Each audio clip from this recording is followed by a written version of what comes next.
Olá, pessoal! Sejam todos bem-vindos a mais uma aula de Física. Essa é a aula de número 42.1 e eu sou o professor Maicon Maciel. Nessa aula de hoje, pessoal, nós vamos explorar aí, dar continuação na estática dos sólidos, né? Parte 2. Especificamente, iremos falar aí sobre momento, e equilíbrio do corpo extenso. Mas antes de fazer essa introdução ao momento e equilíbrio do corpo extenso, vamos fazer aqui um pequeno retrospecto, né, sobre a estática. Pensa o seguinte, você vai ter dentro da física do primeiro ano, a mecânica, né, você vai estudar o movimento dos corpos. Quando você estuda lá o movimento dos corpos, especificamente lá na segunda lei de Newton, no princípio fundamental da dinâmica, para qualquer situação entre corpos, seja num plano inclinado, seja ligado a uma polia, um corpo que você vai empurrar e tem um atrito oposto, em todos esses casos, você estava acostumado a fazer o diagrama de um corpo livre. Nesse diagrama do corpo livre, o corpo era tratado como pontual, né? Ele era tratado como um único ponto, cujas dimensões não importavam ao problema. Certo? Você ia puxar uma caixa. Essa caixa, qual era a dimensão? Não importava. Você ia puxar um bloco, qual era a dimensão do bloco? Não importava. Certo? Você vai puxar uma rampa num plano inclinado. Lá não se leva em consideração o comprimento de rampa. No máximo você olhava o quê? Para a massa da rampa, não para o comprimento da rampa. Agora, ao falar de equilíbrio, né, porque lá a gente falou também em condições de equilíbrio, mas era o quê? Era pontos materiais, eu tratava eles como pontos materiais. E dentro desse assunto, da estática dos sólidos, eu não posso me dar ao luxo de considerá-los apenas como pontos e desconsiderar as suas dimensões. Por quê? Porque as suas dimensões vão importar. Porque agora eu não estou falando apenas de translação de corpos, eu estou falando de rotação de corpos. Logo, a dimensão do corpo importa, porque movimento não é apenas translacional, o movimento é rotacional. Tudo bem, pessoal? Então, aí, agora sim, né? Comparando isso, vamos entrar no tópico de hoje, que é o quê? Momento, especificamente, momento de uma força. Vamos lá, pessoal? Então, olha só.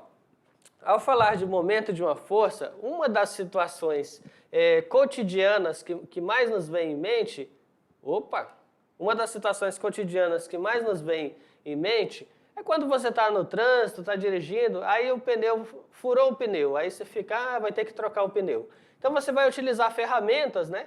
E nessas ferramentas você vai aplicar o conceito de momento de uma força. Como que vai ser aplicado isso? Olha só. Quando vamos trocar um pneu, precisamos primeiro soltar os parafusos, né, que prendem a roda do carro. Para isso, usamos uma chave de roda. Essa chave de roda, para analisar, vamos lá. Aqui está o parafuso, né, que você quer soltar. Aqui você faz um extensor, né, e você vai ter todo esse espaço aqui para que você aplique a força aqui, na ponta, né, para que aplique a força na ponta. Ou seja, a ideia, né, de quando você vai trocar o pneu, a ideia de utilizar o extensor é que você vai ter um ponto de eixo, né, um ponto de origem ou de eixo, ou seja, a rotação vai acontecer nesse eixo aqui, tá? Vai ter um ponto de rotação para o eixo. Essa ferramenta que você está utilizando aqui, que é a extensora, né, ela vai ser o seu braço de alavanca.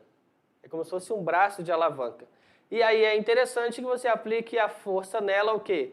Mais longe ou mais perto possível? Você já viu alguém trocando um pneu? Essa força aplicada na chave de roda, ela é mais próxima do eixo ou mais afastada do eixo? E será que isso influencia? Com certeza, né? Então, o nosso conteúdo de hoje envolve exatamente isso. Você quer fazer a rotação ou quer causar a rotação de algum corpo? Você vai ter que aplicar uma força. Mas em qualquer ponto? Não, com certeza não. Vai ter um braço de alavanca. E aí existem pontos específicos que vão o quê? Vão favorecer, né, o momento dessa força. Tudo bem? Vamos lá, pessoal? Continuando. A grandeza física, olha aí, a grandeza física que mede a capacidade de uma força provocar a rotação, né, sobre um corpo rígido vai ser denominada momento. Então aqui, novamente, ó, eu quero girar isso aqui, certo? Aqui vai ser o meu eixo, né, de rotação. Eu vou ter um braço de alavanca, até o ponto onde ele está aplicando a força aqui, ó, é um braço de alavanca. E aqui está a força que ele está aplicando, tá? Ah, perfeito. Então, ó, braço de alavanca e eixo. E ele vai ter o quê? O momento. Ou seja, esse momento, analisando essa situação aí, esse momento é uma grandeza escalar? É uma grandeza vetorial? O que você acha? Ele aplica uma força, né? A força é vetorial. Ele vai ter um vetor aqui, ó, né? Levado da origem desse eixo de rotação até o ponto que ele está aplicando a força, que também é um vetor de deslocamento. Ou seja, se trata aí de um vetor e de um segundo vetor. E logo, a grandeza que vai relacionar esses dois vetores para dar uma grandeza que facilite a rotação, ela também tem caráter vetorial, tá? Então vou repetir aqui. O momento também é uma grandeza vetorial, tá? Ou seja, o momento ele tem um módulo, ele tem uma direção e ele tem um sentido. Então, cuidado com isso. Vamos lá, pessoal.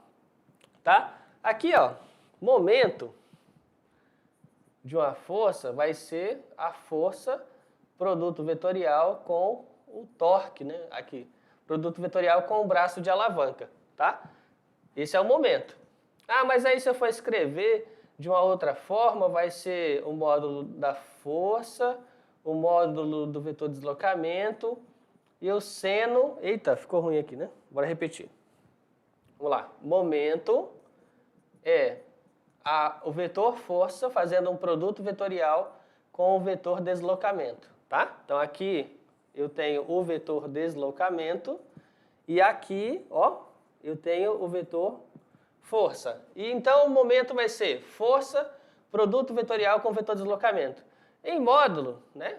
Vai ser o quê? Módulo da força vezes módulo do vetor deslocamento vezes seno do ângulo formado aí entre esses dois vetores. Ou seja, quando esse cidadão vai tentar, né, soltar os parafusos ali da roda, ele não pode aplicar a força de qualquer jeito. Ele até pode, mas não vai ter o mesmo resultado. Tá? Tá vendo a forma com que ele está segurando a chave de roda para puxar?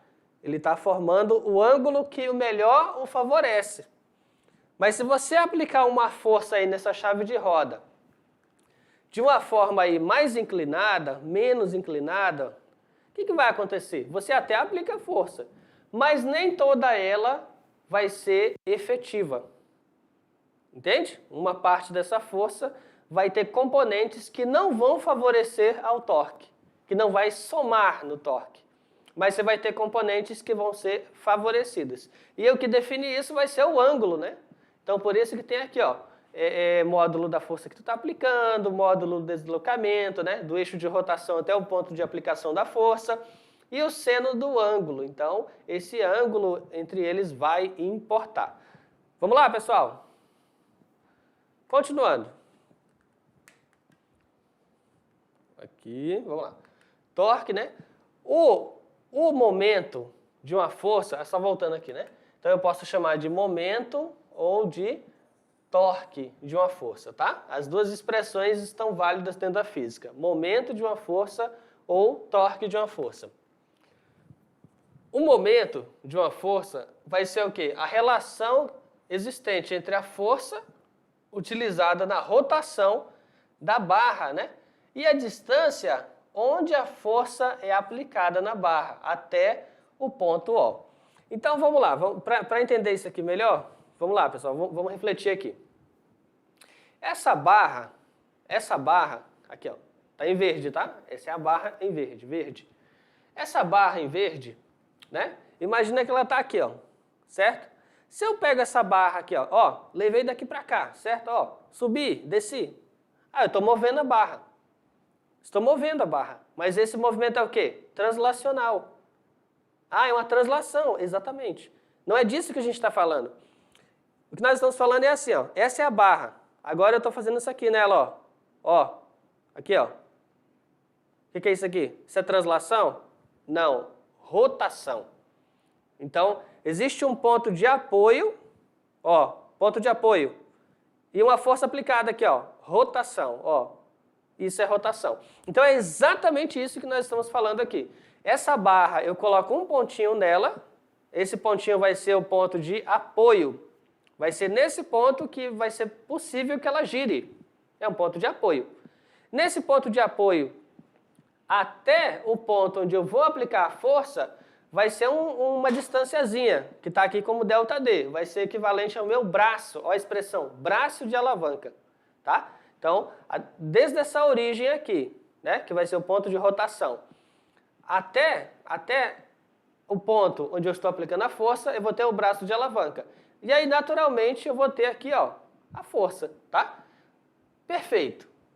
O resultado, né, desse produto entre essa força e esse braço de alavanca vai te dar o momento da sua força ou torque, tá? Ah, perfeito. Ou torque ou momento. De qualquer forma, você vai ter esse corpo, ó, girando. É o que você conhece como giro, tá? Só que aqui a gente não fala girar, a gente fala rotação. Ah, a barra vai sofrer uma rotação. Perfeito. Concorda comigo que essa rotação ela pode ser tanto assim quanto assim? No sentido do relógio, horário, ou contra o relógio, anti-horário? Uma rotação pode ser contra o relógio ou no sentido do relógio? Perfeito. Isso vai dar um sinal, né, para o seu momento ou para o seu torque. O seu torque pode ser no sentido horário ou no sentido anti-horário. Perfeito? Existem aí essas duas condições. Ok, pessoal? Vamos lá, vamos nessa. O momento, olha só, o momento aqui, né, ele vai ser aqui, ó, força, né, vezes a distância. É claro que nesse caso aqui, é um caso onde eu tenho aqui a minha origem, eu tenho aqui um braço de alavanca, D, e eu tenho uma força sendo aplicada nesse braço de alavanca aqui, F. E nesse caso aqui, ele está sendo aplicado perpendicularmente. Tá? Como assim, professor? Perpendicularmente? Formando 90 graus, tá? Aqui é 90 graus. Então, a força está sendo aplicada, né, com um ângulo de 90 graus em relação a esse braço de alavanca. Perfeito. Então, lembra que eu coloquei uma expressão assim para vocês? O módulo do torque é o módulo da força vezes o módulo do braço de alavanca vezes o seno do ângulo θ. Perfeito. Como nesse caso aqui, a força está sendo aplicada formando 90 graus com o braço de alavanca, aí você vai lá na matemática, né, e vai lembrar que seno de 90 graus equivale a 1, tá? Ah, então aqui é 1? Exatamente. Então vai ser força vezes o braço de alavanca vezes 1. Então esse 1 não aparece, por isso que a equação ficou assim, ó, simplificada. Ou seja, essa equação que está aqui, ela já é uma equação na forma mais simples possível, né? Ela já é uma equação na sua forma mais simples possível, naquela forma que considera que a força aplicada está sendo aplicada formando 90 graus, ok? Perfeito, então está aqui. E aí eu sei que eu vou ter força, né, aqui, aplicada, vou ter o comprimento do braço de alavanca, perfeito? E note que quanto maior o comprimento do braço de alavanca, o momento, né, para uma mesma força. Maior o momento para uma mesma força. Então, vamos lá. Se eu tenho aqui, ó, uma porta, aí eu boto um braço de alavanca aqui. Eu aplico uma força, certo? F. Aí eu faço uma outra porta aqui, ó, maior, e aplico a mesma força, certo? Como o momento ele é a força vezes esse braço de alavanca, se eu mantiver essa força constante e aumentar o meu braço de alavanca, eu estou aumentando o meu momento, certo? Por isso que alguns borracheiros, né, quando eles são chamados para ajudar a trocar um pneu, né, Vamos supor, a pessoa não está conseguindo, ou não tem uma chave de roda no carro, aí chama lá um borracheiro, ele traz uma chave de roda pequena, mas aí ele tem um equipamento lá que ele chama de extensor. Ele tem um extensor da chave de roda, que é uma outra peça que vai acoplada nela e torna a chave de roda ainda maior. Qual é a vantagem que ele tem nisso? É que com a chave de roda ainda maior, ele tem um braço de alavanca maior. Com o braço de alavanca maior, naturalmente, ele vai fazer pouca força, certo? Ele vai fazer pouca força e vai ter um momento maior. Ou seja, a força que ele teria que fazer para um braço de alavanca menor teria que ser maior. Vai ter que fazer muita força, né? Se fosse uma chave de roda pequena, certo? Então, a relação está aqui, ó. Para uma mesma força que eu estou aplicando, se eu tenho aqui um braço de alavanca menor, eu vou ter um momento menor, ou um torque menor. Se eu aumento o braço de alavanca e aplico a mesma força, eu vou ter um momento maior ou um torque maior. Tá claro isso, pessoal? Vamos lá, vamos nessa. Perfeito, continuando. Vamos agora ao primeiro exemplo, né? Bem tranquilo.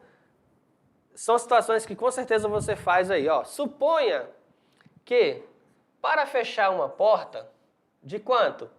0,8 metros de largura. Uma pessoa aplica perpendicularmente. Essa palavra vai aparecer, viu? Então é só para tu lembrar, formando 90 graus. Uma pessoa aplica perpendicularmente a ela uma força de 3 newtons. Então a força perpendicular à porta, 3 newtons. Como mostra a figura abaixo. Determine o momento dessa força em relação ao eixo, né? Ó, tá aqui. Que estuda, ó, o movimento e suas causas. Então vamos lá. Nesse caso aí, pessoal, lembra que eu disse que nesse assunto de rotação estática, né? De corpos rígidos, o comprimento e as dimensões de um corpo importam.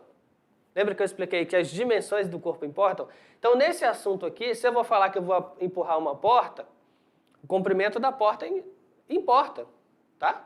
O comprimento da porta importa. Ou seja, não pode ser desprezado, porque na porta haverá rotação. E o momento ou o torque para essa rotação está definido o quê? Pelo comprimento da porta, pelo ponto onde eu vou aplicar essa força na porta, né? O eixo de rotação, tudo bem?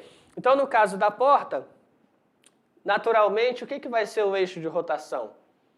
Vai ser o ponto aqui, ó, acoplado na parede, nas dobradiças, né? Então, lá nas dobradiças, você vai ter um eixozinho de rotação. É lá, em relação a ele, que você pode falar que você tem um giro, você tem um torque, você tem um momento. É em relação a ele que tu pode definir se é horário, né, ou anti-horário. Perfeito? Então, vamos lá, pessoal. Então, os dados relevantes aí para se anotar, né? Ele está te dando aqui 0,8 metros de largura, 3 newtons e fala que a força aplicada é o quê? Perpendicular. Então, vamos lá. Nesse caso aqui, né? Ó, momento é a força vezes o braço de alavanca, seno do ângulo. Mas aqui, como se trata de 90 graus, né? Aí eu já falei, seno de 90 graus é 1. Então, perfeito. Seno de 90 graus é 1. Então, nós ficamos com a equação muito mais simples, que é essa aqui. O momento, né? Vai ser força, quanto? Que é a força? 3 newtons. Qual que é o braço de alavanca? 0,8. Então, assim, nessa questão, o comprimento da porta é 0,8 e a pessoa está aplicando uma força, né, na extremidade aqui, ó. Ou seja, perpendicularmente, mas praticamente na extremidade. Essa pessoa poderia aplicar a força em outro ponto da porta? Claro que poderia. Mas caso ela assim o fizesse, caso ela escolhesse aplicar a força em outro ponto dessa porta, naturalmente, ela teria momento ou torque diferente, tá? Então, o ponto onde essa pessoa resolveu aplicar essa força na porta, bem na pontinha, na extremidade dela ali, ó, formando 90 graus, É o ponto em que ele vai ter o máximo de braço de alavanca. Ah, mas e se eu empurrar essa porta aí em outro ponto, mais próximo do eixo de rotação? Você pode. Mas aí, o que vai acontecer? Se você continuar aplicando a mesma força, só que em pontos diferentes, você vai ter um torque menor, você vai ter um momento menor. Logo, a rotação, né, a tendência de rotação para essa porta vai ser menor, tudo bem? Vamos lá, pessoal? Perfeito, então tá aí, ó, força 3 newtons, né? Braço de alavanca 0,8 do metro, tá? Multiplicou os dois, você vai ter o quê? Que o seu momento, aqui é claro que a gente está falando em módulo, tá? Que ele é uma grandeza vetorial. O seu momento, ele vai ter o quê? Ó, 2,4 newtons metro, tá? Uma vez que a unidade da força é newton, e aqui eu estou multiplicando pelo braço de alavanca, a unidade dele é comprimento, então é metro, então a unidade do momento é newton metro, ok? A multiplicação de newton metro. Perfeito. Então, pessoal, aqui, ó, resposta, letra E, a intensidade ou módulo do momento vai ser 2,4 ou 2,40 newton metro. Vamos aí ao segundo exemplo. Analise as afirmações a respeito do momento de uma força.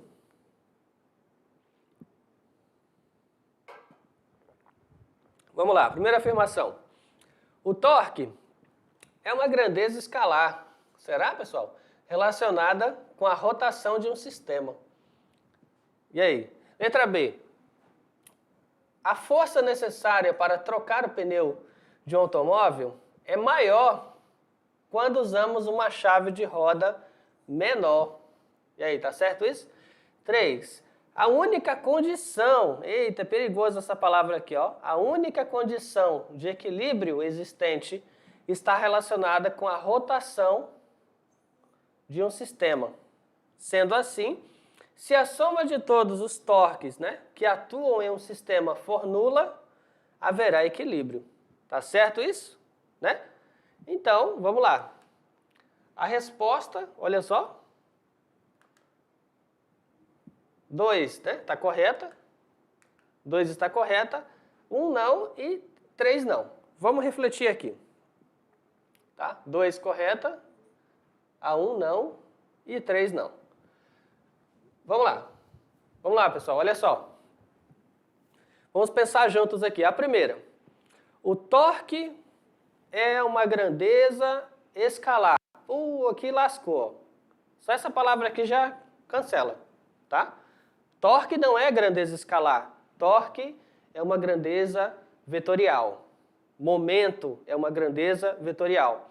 Então, essa palavrinha aqui, ó, já foi. Tá? Escalar, esquece, tá? Ah, relacionada com a rotação de um sistema. Ah, verdade. Verdade. O torque está relacionado sim com a rotação. Mas aí, como tem aqui ele está sendo classificado como escalar, cancela, tá? Tu troca a palavra escalar por vetorial, aí tá ok. A segunda tá certinha, né? A força necessária para trocar o pneu de um automóvel é maior quando usamos uma chave de roda menor. Correto. Tá certinho, tá? Por que tá certinho? Porque o torque, ele vai ser ali o produto da força pelo braço de alavanca, vezes o seno do ângulo. Mas aí, numa situação hipotética em que a força e o braço de alavanca formam 90 graus, significa que se eu tenho um braço de alavanca menor, eu vou ter que aplicar uma força maior, tá? Então, a segunda aqui está certinho. A força, ela vai ser maior quando você usa uma chave de roda menor. Tudo bem, certinho. Agora vamos ver por que a 3 não está certa. Vamos lá. Olha o que diz aí na 3. Tem uma palavra muito perigosa aqui, ó. Única. Única. É uma palavra muito perigosa. Vamos ver por quê. A única condição de equilíbrio existente está relacionada com a rotação de um sistema. Sendo assim, a soma de todos os torques que atuam em um sistema for nula, haverá equilíbrio. E aí, pessoal, é falso, tá? Essa daí é falsa porque é uma meia-verdade. Uma meia-verdade é falsa, tá? Por que ela é falsa? Para que um corpo ou um sistema esteja em equilíbrio, duas coisas devem acontecer. Não apenas essa que está falando. A primeira delas é isso que está sendo dito. A primeira delas é, para que o corpo esteja em equilíbrio, a soma dos momentos, né? A soma dos momentos deve ser zero. A soma dos momentos deve ser nula. Quando a soma desses momentos for nula, significa que esse corpo não sofrerá rotação. Até aí tudo bem. E qual é a segunda parte que não é dita no texto? A segunda parte é, quando todas as forças, né, o somatório das forças atuantes sobre um corpo for nula, ou for zero, esse corpo não sofrerá translação. Ou seja, para um corpo de fato estar em equilíbrio, ele tem que ter um equilíbrio em translação e um equilíbrio em rotação. Equilíbrio em translação, o somatório das forças tem que ser igual a zero, né? E equilíbrio em rotação, o somatório dos momentos tem que ser igual a zero. Então, por isso que a 3 está incorreta, porque ela traz uma palavra muito perigosa aqui, ó. A única condição. Então, ela só fala uma, na verdade, são duas condições. Então, quando isso aparece num texto, numa atividade, num enunciado, desconfie, porque, né, tem que ver se é só aquilo mesmo. Vamos lá, pessoal? Continuando.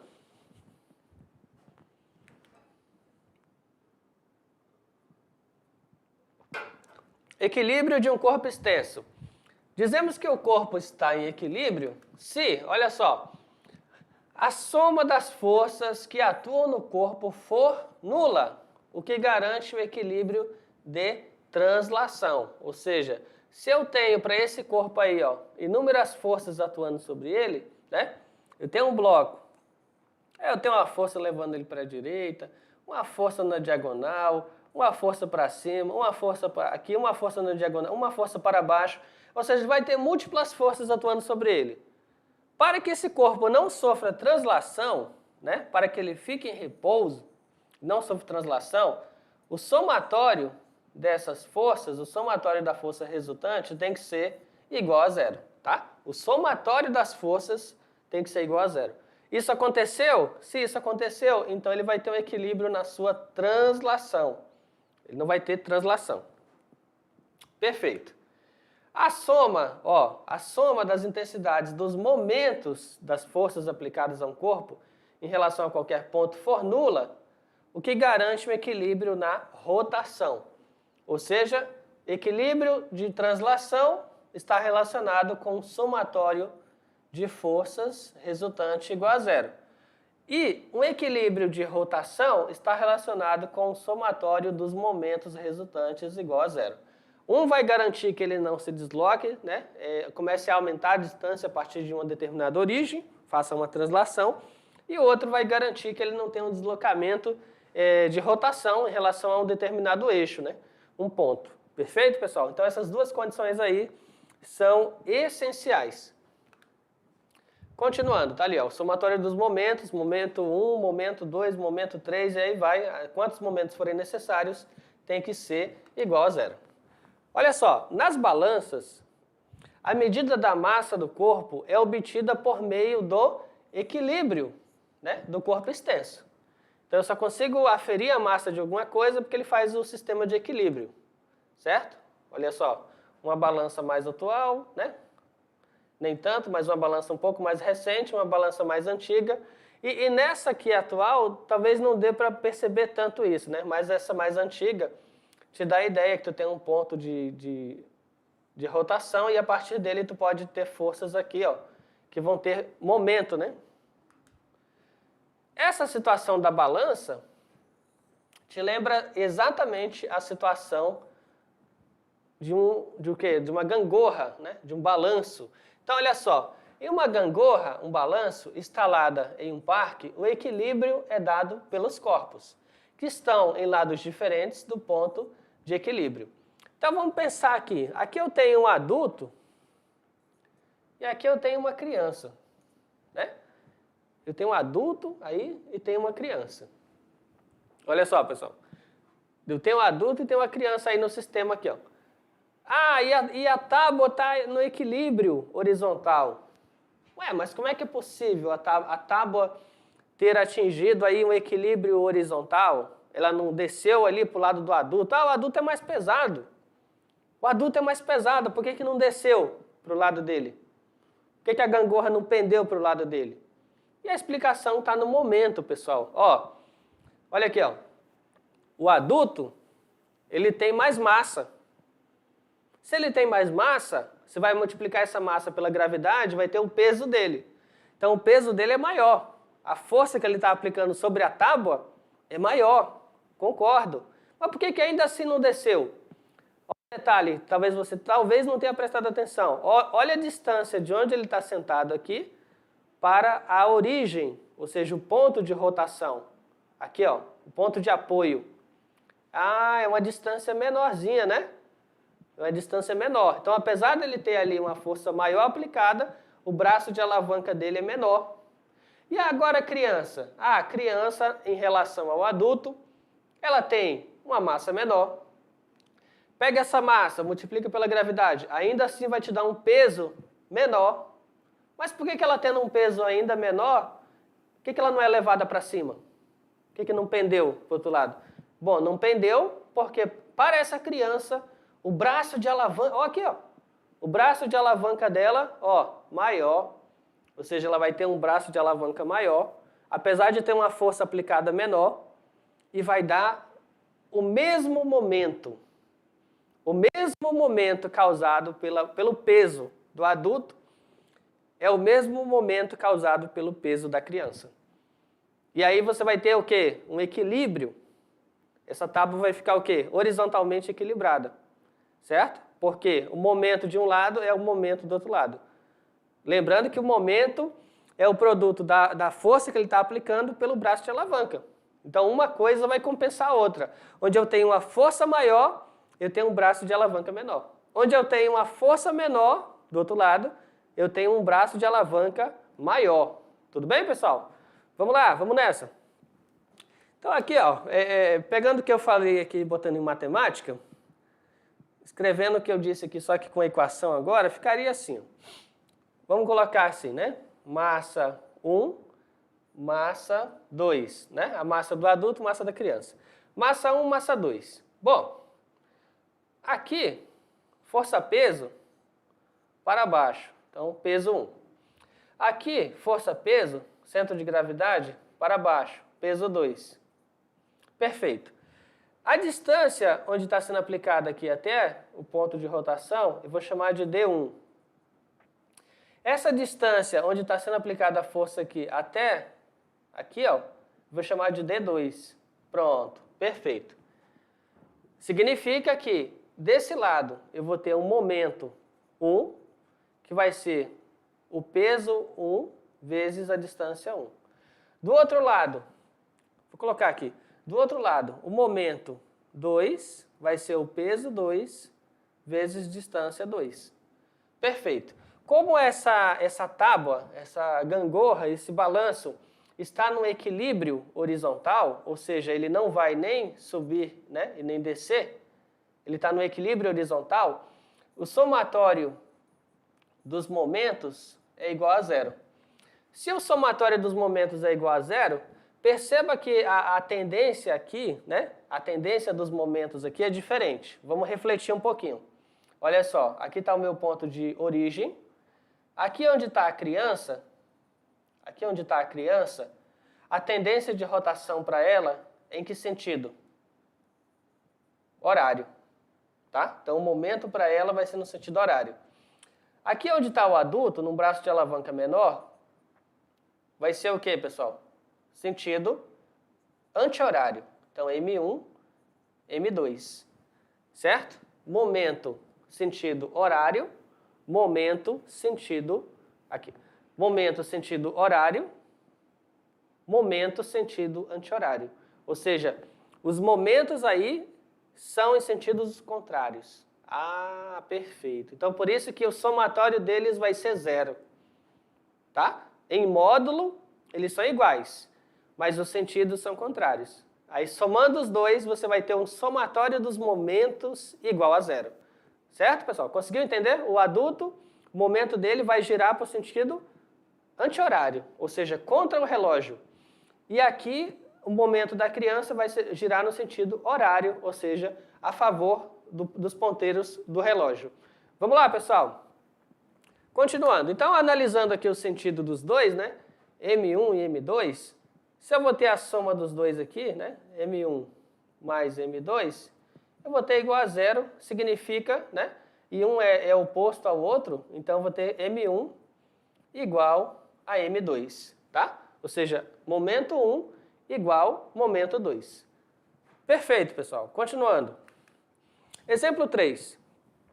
Um acrobata de 65 kg se encontra em um trampolim uniforme de 1,2 metros, né? A massa do trampolim é de 10 kg. A distância entre a base e o acrobata é de 1 metro, tá? Então, calma lá. A distância entre a base e o acrobata é de 1 metro. Uma outra pessoa puxa uma corda presa à outra extremidade do trampolim, que está a 10 centímetros da base. Qual a força que ela tem que fazer para que o sistema esteja em equilíbrio? Ou seja, para que a soma dos momentos seja igual a zero. Vamos lá, pessoal. Aqui é o trampolim, né? Vamos entender melhor o que está acontecendo aqui. Olha só. Eu tenho aqui a barra, certo? A pessoa vai estar fazendo uma força aqui, ó. A força da pessoa, tá? A pessoa está fazendo uma força, aplicando uma força a 10 centímetros da parte do eixo de rotação, do ponto de apoio. Perfeito. O acrobata, ele vai exercer uma força-peso aqui, e ele vai exercer essa força-peso a distância de 1 metro, né, do seu ponto de origem, o seu ponto de apoio de rotação. A barra, essa barra também tem massa. E se ela tem massa, ela tem peso. Então, para esse assunto aqui, eu não posso desconsiderar o peso da barra. Ah, não pode, professor? Não posso desconsiderar o peso da barra. Ela também tem peso. Se ela tem peso, esse peso vai estar sendo considerado no próprio centro de massa dela, e esse centro de massa vai, o quê? O peso aplicado ao centro de massa vai executar também um momento, então não pode ser desconsiderado, tá? Então aqui o peso do trampolim exatamente no centro de massa, tá? E aí, ó, ela vai estar a uma distância, olha só aqui, ó, a uma distância de 0,6 da extremidade, mas o peso do trampolim vai estar a uma distância de 0,5 metros do ponto de apoio, tá? Então, olha só, massa do trampolim 10 kg, massa do acrobata 65 kg, peso do trampolim, eu pegar a massa, multiplicar pela gravidade, vou ter 100 newtons, peso do acrobata, pegar a massa do acrobata, multiplicar pela gravidade e vai ter 650 newtons. Lembrando que 10 centímetros equivale a 0,1 metro, né? O somatório dos momentos tem que ser igual a zero, ou seja, o momento do acrobata mais o momento do trampolim, mais o momento da pessoa tem que ser igual a zero. Então, olha só, eu vou ter aqui, ó, a força aplicada pela pessoa pelo braço de alavanca dela, o peso do acrobata pelo braço de alavanca dele e o peso da tábua pelo braço de alavanca dela. Então, nesse caso, eu vou ter aqui, ó, a força da pessoa. Qual que é o braço de alavanca da pessoa aplicado aqui? 0,1. O peso do acrobata, 650, ele está a quanto de distância da origem aqui? 1 metro. Mais o peso da barra, 100, a que distância que ela está? 0,5, tá? Vai multiplicar, né? Vai multiplicar aqui, você vai ter 50. Então, 650 mais 50, 700. Aqui eu tenho 0,1 multiplicando, passou dividindo. Então, você vai ter a força que a pessoa está aplicando aqui de 7.000 newtons. Ok, pessoal? No dia a dia, essencialmente, tudo que está parado diante dos nossos olhos apresenta um equilíbrio estático, como, por exemplo, uma cadeira, né, ou um livro. Se alguma força atuar em cima desses elementos, de maneira que se anulem, a força resultante será nula. Vamos ao exemplo 4. Vejamos a figura abaixo. Na figura, temos dois blocos cujas massas são, respectivamente, 4 kg e 6 kg. A fim de manter a barra em equilíbrio, determine a que distância x do ponto de apoio deve ser colocado. Suponha que inicialmente o ponto de apoio esteja a 40 centímetros da extremidade direita da barra. Então aqui, ó, 4 kg a uma distância desconhecida, 6 kg a uma distância conhecida, né? Para que ela esteja em equilíbrio, o quê? O somatório dos momentos tem que ser igual a zero. Ou seja, em módulo momento 1 tem que ser igual ao momento 2. Força 1 vezes o braço de alavanca 1 igual a força 2 vezes o braço de alavanca 2. Qual que vai ser a força 1? A massa vezes a gravidade. Força 2, massa vezes gravidade. Posso simplificar aqui, ó, gravidade, gravidade, cancelar dos dois lados. Massa 4, distância desconhecida. Massa 6, distância 40 centímetros, né? Vou multiplicar 6 vezes 40, vou ter 240. Dividir por 4 e vou ter 60 centímetros. Tudo bem, pessoal? Então agora, olha só, pessoal. Agora é aquele momento, só um pouquinho, agora é aquele momento, né? Dá uma olhadinha aqui, ó, de fazer a atividade, tá? Atividade interativa. Vocês vão fazer atividade interativa em sala de aula. E essa atividade interativa é muito interessante, né? Você vai fazer na sua sala de aula, vai na porta, né? Não pode ser uma porta de correr, não, tá? Tem que ser aquela porta de rotação mesmo, de abrir e fechar, de rotação. Você vai na porta, né? Fazer atividade interativa, vai aplicar a força para abrir ou fechar essa porta com o dedinho, né? Aí você pega e coloca na extremidade mais afastada, depois vai aproximando das dobradiças e vê se existe maior ou menor dificuldade para conseguir fechar e abrir essa porta. Ou seja, aplicando a força ali pelo dedinho, né? Depois pede para ficar um colega do lado de fora, um colega do lado de dentro, e eles vão aplicando torques, né? Forças em pontos diferentes da porta para ver quem consegue vencer. É claro que vocês vão tomar o devido cuidado, né, para não se machucar nessa atividade interativa. Então essa experiência da porta com certeza vai te fazer entender melhor o conceito de torque ou momento de uma força. Tudo bem, pessoal? Então, olha só, por hoje é isso, pessoal. Eu espero que vocês tenham gostado e até a próxima. Tchau, tchau!